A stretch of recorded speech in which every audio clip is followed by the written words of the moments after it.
Hey up everybody and welcome back. Well, I think this is part 11.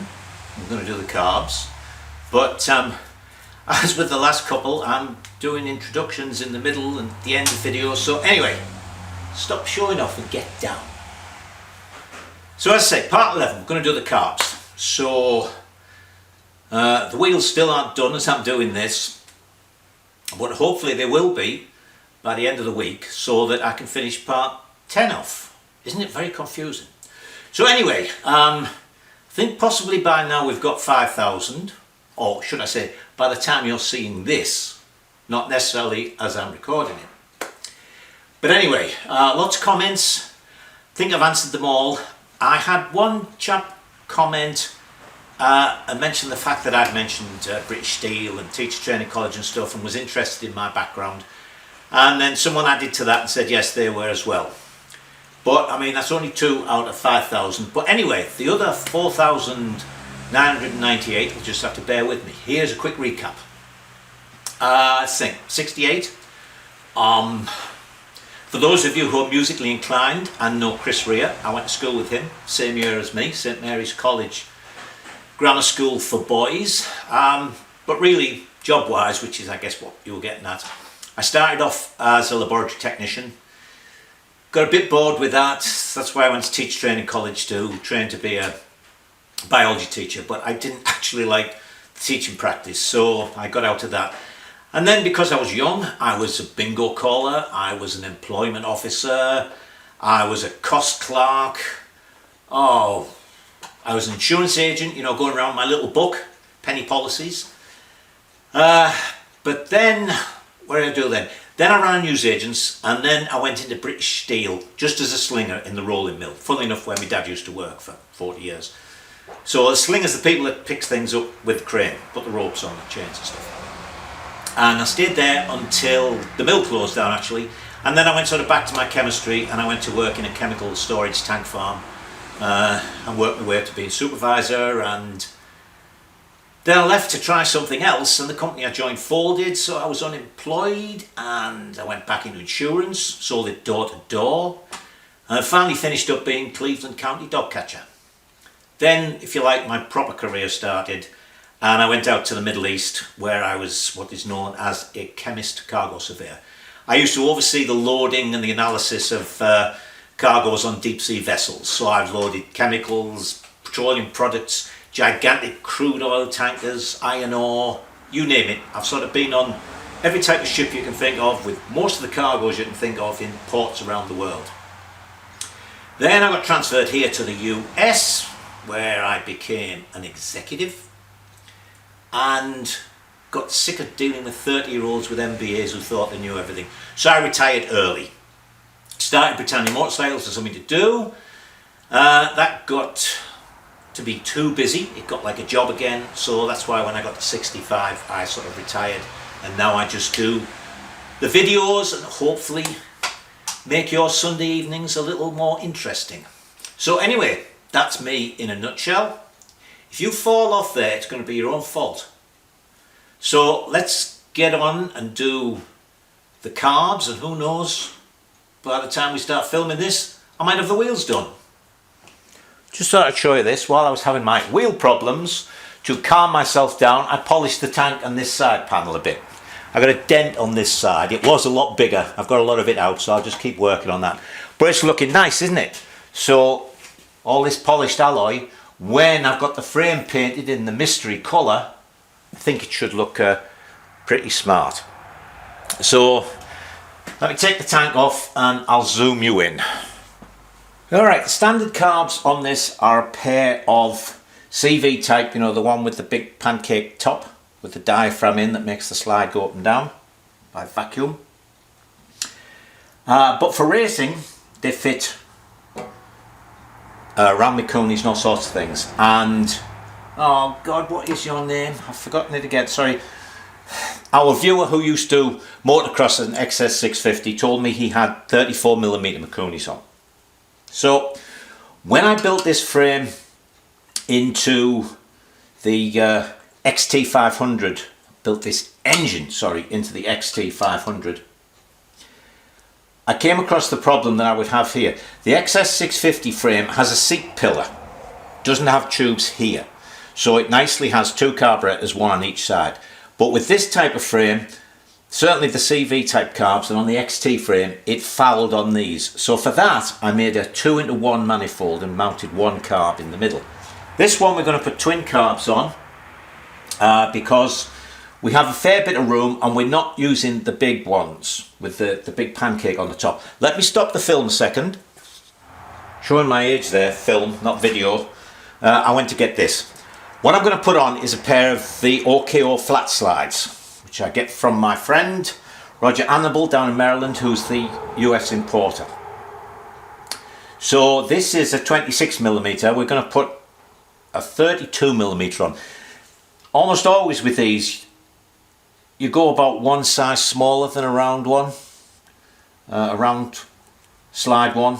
They're just that bit more efficient. So if I have that mounted on there, you see there's plenty of room to fit in, but I'll probably say have to do it like that.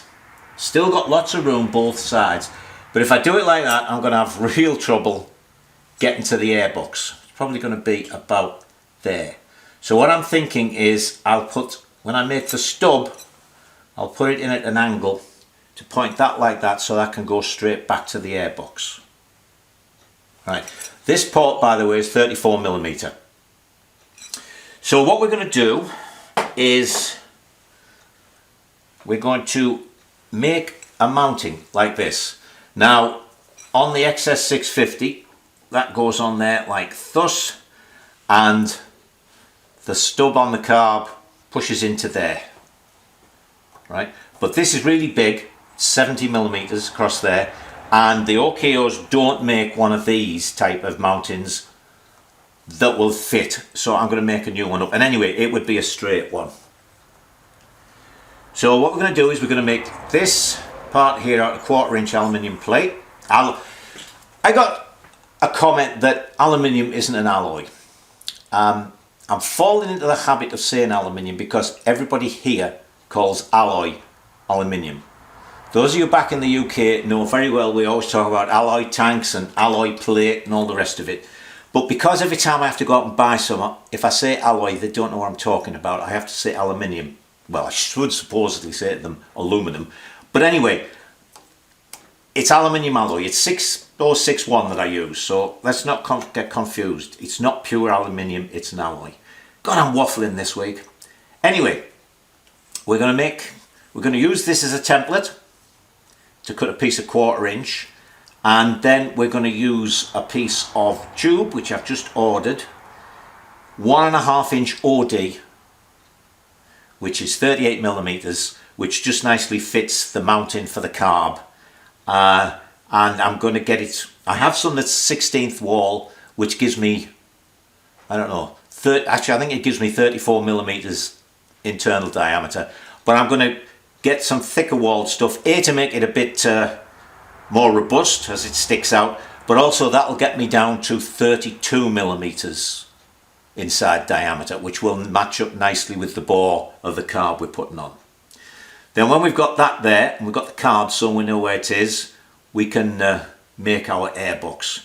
So let's get some 1/4" plate out and see about cutting 2 pieces to make the base plates. So here's got the pieces of 1/4" alloy, which will take those 2. So what I'm going to do is we'll mark them out, and then I'm actually going to drill the holes and cut the 1.5" hole in the centre, which I'll use a hole saw for, before I shape them, because that way I can grip them nicely in the vise in the mill. Or if you were doing them just in a vise and doing them by hand, you could grip them a lot easier to do the holes. So what we're going to do is we're going to put that on there like that. Now these are slightly, you know, curved shape. I'm just going to make them straight. I don't see any reason to make them that that weirdo shape. So let's put that on there. I'm going to get some of this aerosol dye chem, because I've just had to sort of stand around twiddling my thumbs while this dried.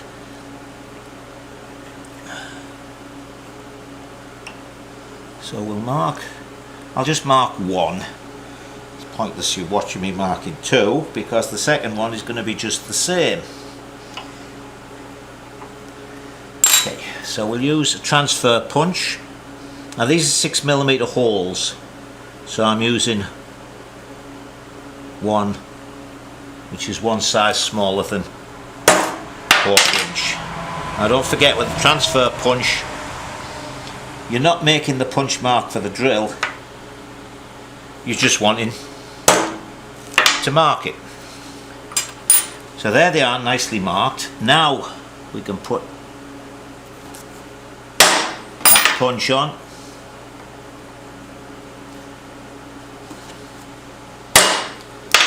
The next thing we're going to do, sure I'm not getting you out of shot, no, is we're going to draw a line between the two of those.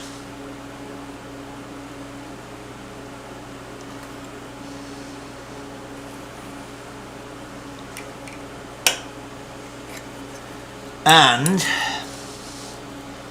we'll draw a halfway line. Well, that's handy. 1, 2 and 3/4. We're going to have to be very careful about these measurements. I'm getting very lax. So 2 3/4, that's going to be 1 3/8. So we're right there.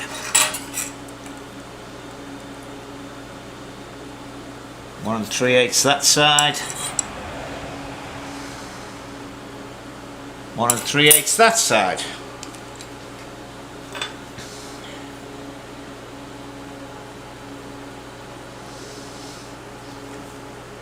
And there's just a light punch mark. Make sure we're on our mark. In fact, you could even go berserk. 1 3/8. 1 3/8.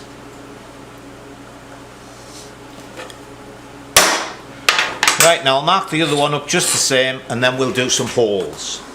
Now I've drilled the 2 holes, so now I'm going to use the hole saw to drill the 1.5" hole in the middle. And I have to admit, this hole saw is a little bit past its best, but it's only aluminium. Come on, squirt. So we'll press on with it.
Well, to say that's past his best is putting it mildly, but we have to say we only have 2 holes to drill and a bit of alloy.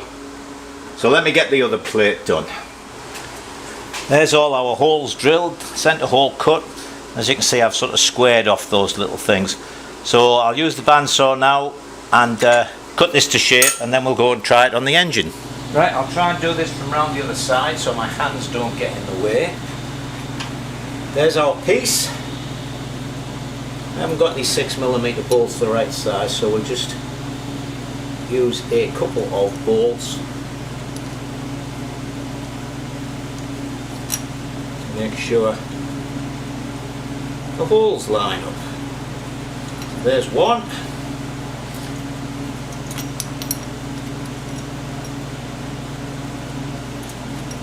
And there's the other one.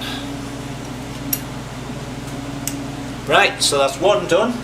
We'll do one for the other side, and then we've got to look at making this. I don't think I want to do it just at an angle. Let's get technical and see if we can actually bend the tube. Hang on a second. I was going to say I've been digging out some bends for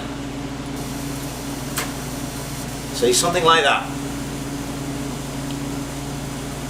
Not quite as much probably, maybe only half of that. That's 45, so you know, 20 degrees, something like that, just to point it over here. And I haven't got the carbs yet, so I don't know what size they are, but hold on one second. Ow.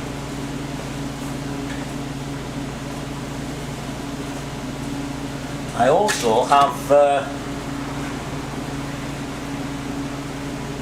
one of these left. It was one I made for the air box for the Monster, but guess what? I actually mismeasured it. So the idea is, you see, when the carbs are on, that'll go like that, one either side in a sort of V into the air box.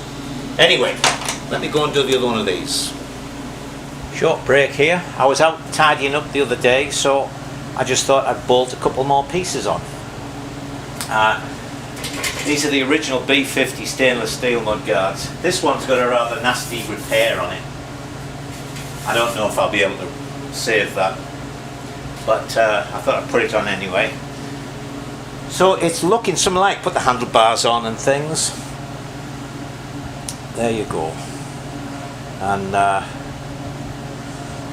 give you a weather update. It was 65 on Friday, so I was out in the woods working on sections. Then Saturday it was 35, only 18 at night.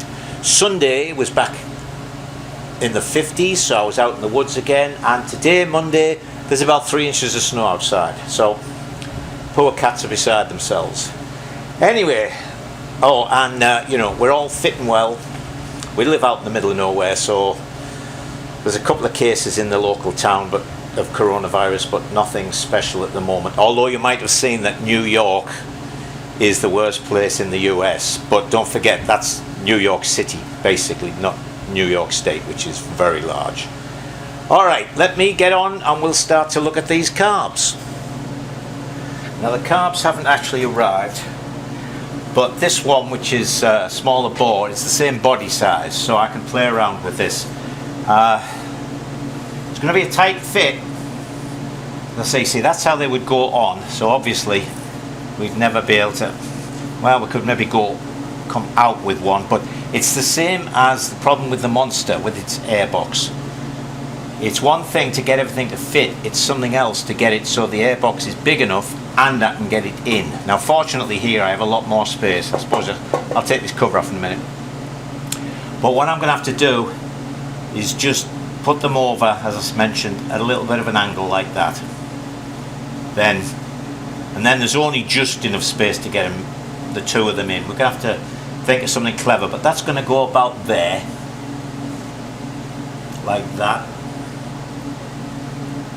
And with that about there, we've just got enough room to get the two, because this is 2-inch. So anyway, I've got some 2-inch tube coming as well to connect to the airbox. So the first thing we need to do is to find out what angle that's going to be at. So let's get our usual bit of cardboard and see what's what.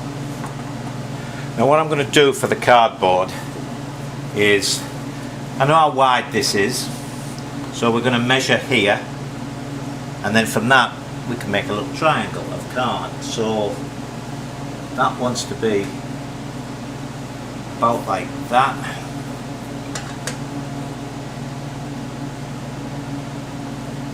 Three-eighths of an inch. Now while we're here, I've had comments about working in metric. Two things with working in metric here.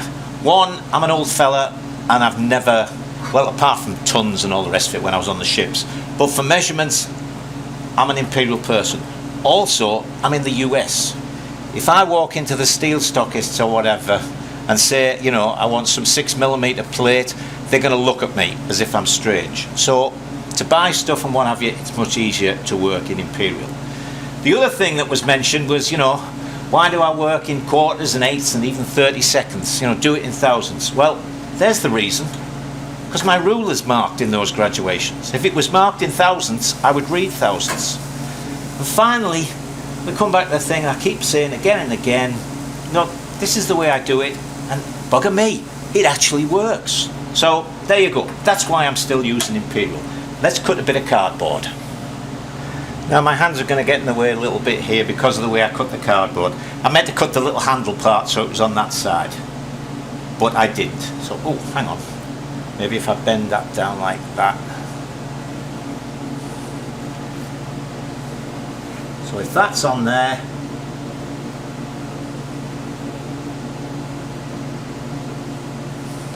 oh dear, dear, dear. Come here, you bugger. And that's on there like that. Right, that is good. That's pointing just in there. So what I'm going to do now is measure that angle, and then we're going to try and bend a piece of 1.5 inch alloy. So that should be interesting.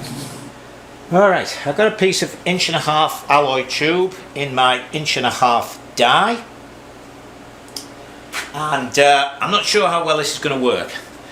I only want 15 degrees. Now that's a 45, so I only want a thin slice of that. But I need a thin slice with about 1/2 inch, well, with a 1/4 inch sticking out one side to go into the alloy plate on the bolted to the engine, to the inlet manifold, and I want about 1/2 inch or so on this side of it for the rubber hose to go on and get a clip on. So what we may end up doing actually is having to sort of do this with a notch, but hey, we'll try it. So I've got everything set up. Let's see if we can take this round to 15 degrees.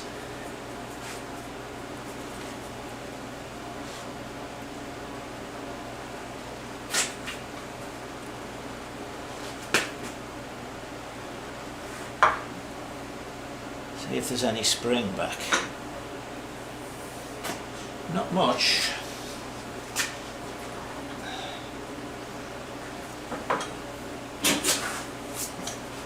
I suppose I could have annealed this tube as well, but it's such a small amount of bend in it.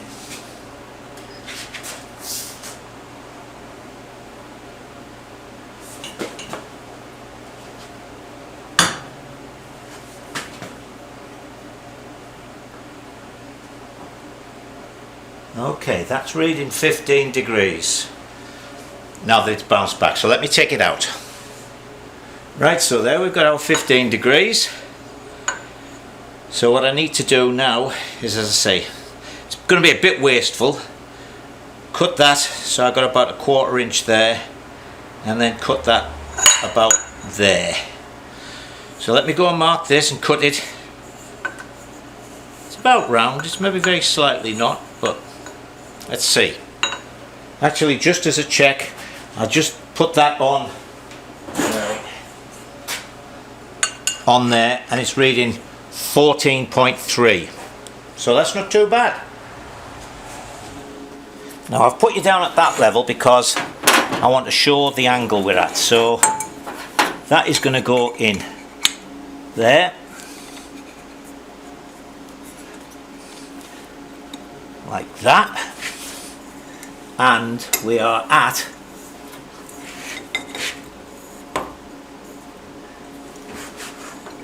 see how it's angled? Just about. Hang on.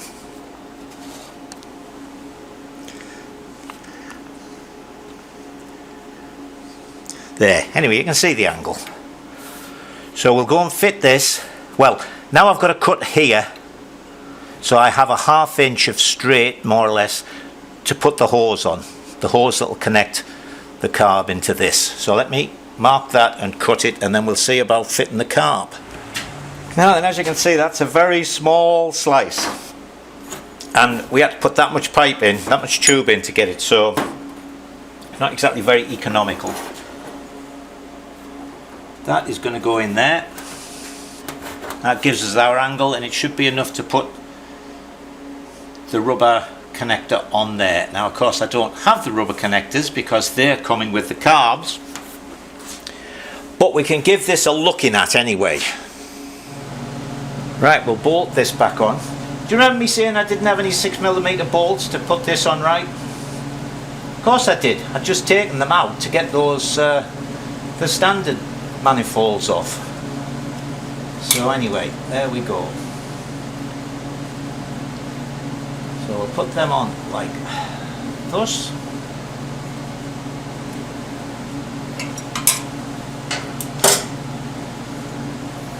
And we'll put that in there like that.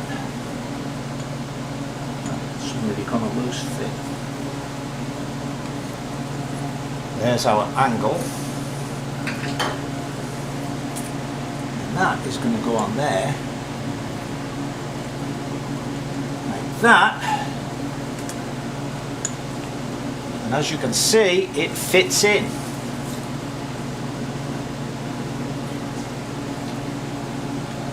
Now these aren't exactly vertical the way the engine is, so I'm going to have to make sure that when I put this in, I get it in right. So what we'll do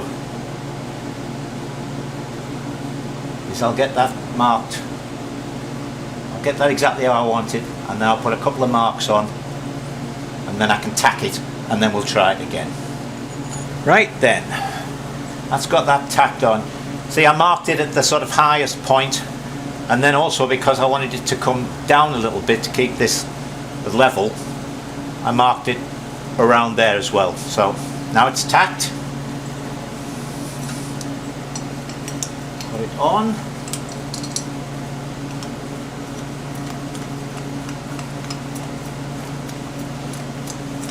Now this is as far as I'm going to go until the carbs arrive, and I've got the rubber connector to put this on to there.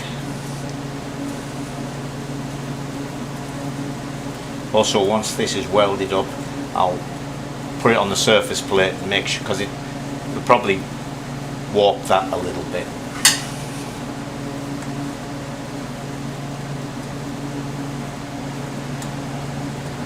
Right.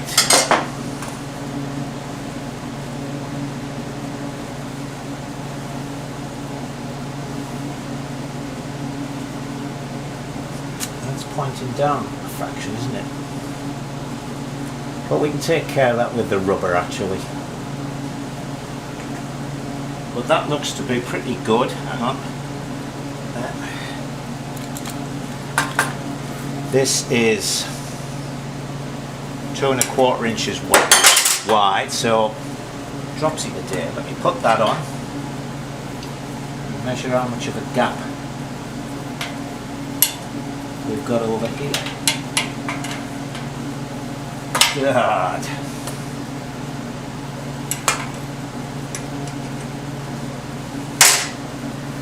That's being really awkward. I just can't get the ruler in. Hold on a second.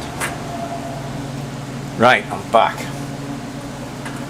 I got a pair of dividers, or internal calipers I should say, so that's going to go on there like thus. And yes, that gives us nicely enough room to have 2 tubes sticking out and them to go on.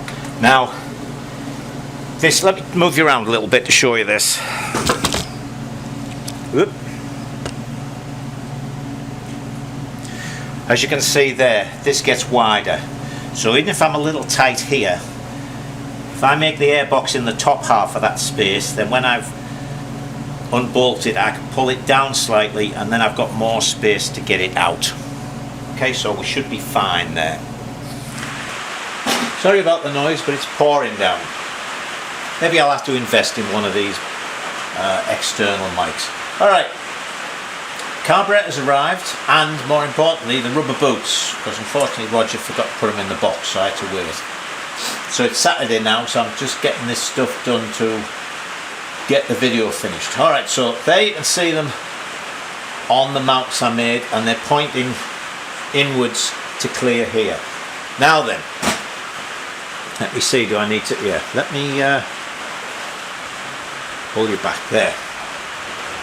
First thought was to make an airbox to go in here. The mudguard goes right back here, there's about this much space. And then I got, actually I'm sort of half rethinking again. Then I got thinking to myself, hang on, rather than an airbox, why don't I make a Y? Bring these two together and then into a nice large diameter tube and get one of the big K&N sort of pod type ones, but you know, a big round one like that, or even one of those sort of oblong type ones they have, so it would go in there. So what I've done is I've made some measurements across the two carb bell mouths and the distance between them, and I made a drawing. So let's go and have a look at the drawing. Now here's the drawing I made. As I say, I measured between the two carb bell mouths, that was 3/4 of an inch, and then I put a straight edge across the bell mouths so I could get this distance, which is 1/2 inch, then that is 4.5. So this is all drawn to scale, made it much easier. These are 1/4 inch squares. So then I extended where the tube would go, like that, and brought it in to make this Y with the wider piece the filter's going to go on. Now this is 2.25 inch tube,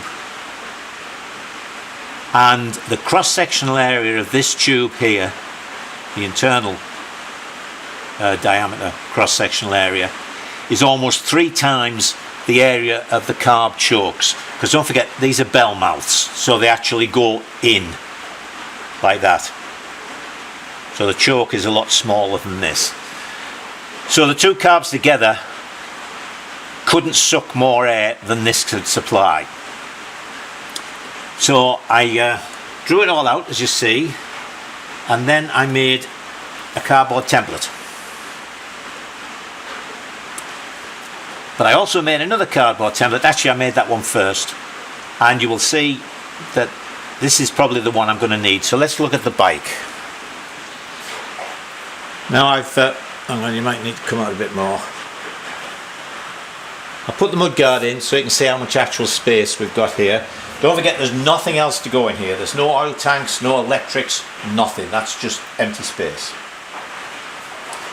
So when I put that on, as you can see, it's too long.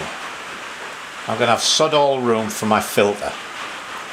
Now, as I mentioned as well, although that is too wide to come out there, you just bend them down a little bit and there's masses of room. Well, you probably just bend the rubbers down, pop it off the rubbers and it would come out.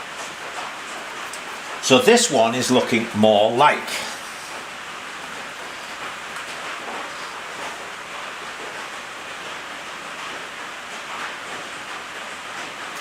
See, that would give us this much space. I could get a nice big filter on.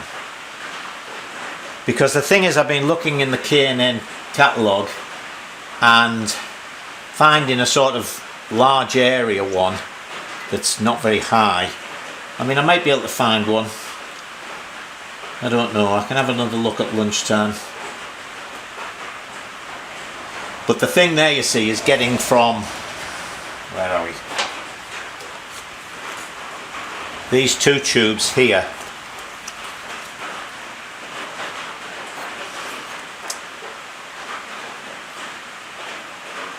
down into the other tube. We'd have to have some clever curvy thing for it. But let me give it a bit more thought and we'll look at some tubing. Well, I've cut the tubes and I made a complete pig's ear of it. It's what you get for rushing and not paying attention. I'll show you in a minute. What I went and did was I marked the tubes on that line instead of this line. So instead of the two of them coming together and having a joint, there's a big gap. Let me show you. See, instead of it being cut down the centre so that these two come together, I've cut it at the wrong bloody angle. And of course, I don't have any more 2-inch tube. So, what I'm going to do is cut a couple of little pieces to go in there. because that's really annoyed me. So let me go and set it up so I can tack it, and then I'll have to cut a couple of little sort of triangular pieces of 1/8 to fit in top and bottom, and then we'll see what we're going to do with the rest of it. So how we're going to set this up to weld it? Well, what I'm going to do is use a couple of blocks against there to set the angle. Then a couple of little V blocks like that.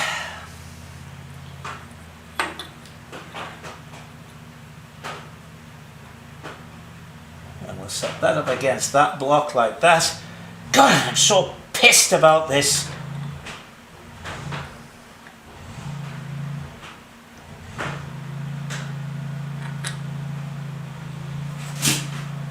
And that like that.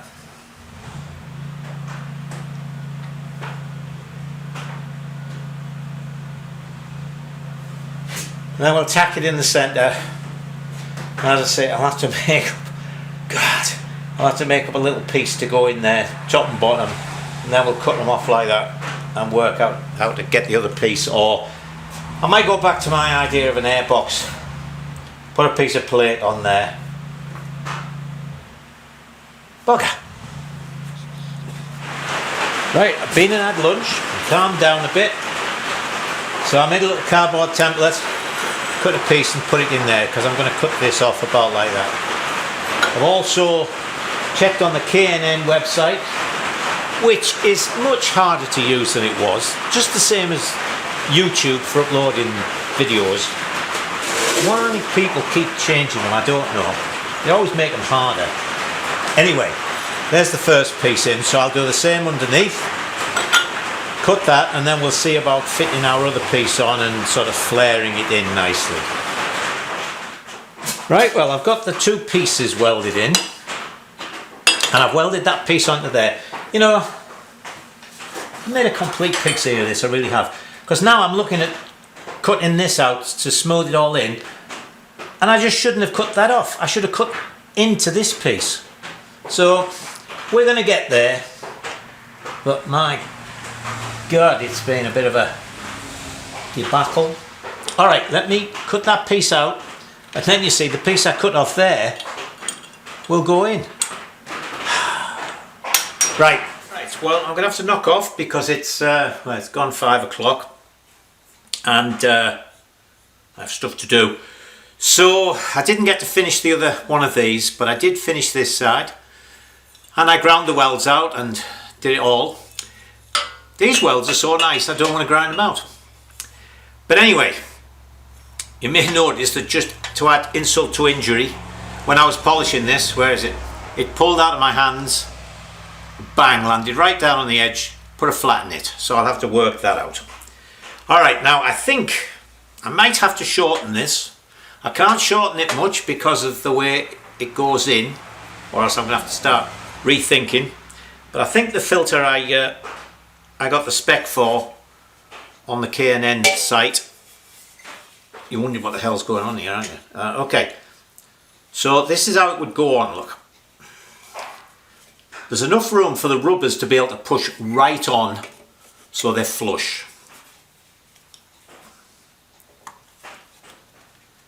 Then that means I can just put them up to there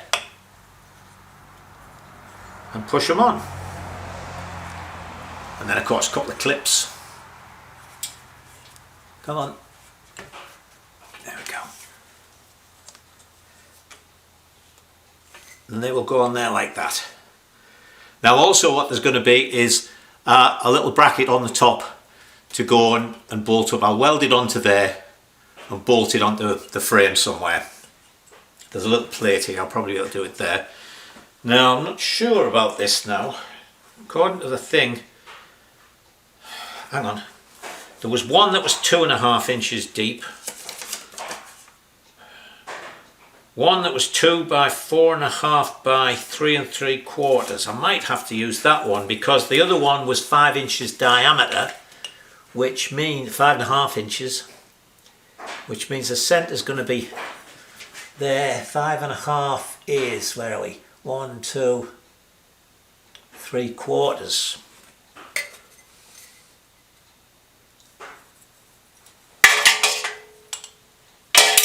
Come on, Michael. Anyway, it's down here. Oh, it's going to be close. Where was I? 2 3/4 comes right down to about there. And about there. Oh, that's only 2.5 to there. Now the other one was a sort of rectangular one, 2 inches, 4.5, 3 3/4. So the 4.5 one would go in there easily. The 3 3/4 would only be a couple of inches down from the centre, and 2 inches. Yeah, I'll have to get that one. All right. Anyway, we'll put that one. See, this changes shape here, so I haven't got much room to push the filter on. As I mentioned, if I made it that way, it was going to be, you know, might still be easier to make an airbox and put a nice big flat filter on the top. Anyway, I'll give that some more thinking about. But that's it, as I say, for this week. So, I don't know, can you see me? Hello there. So you all take care of yourselves. I don't want any of you getting sick. And do the best to enjoy yourselves.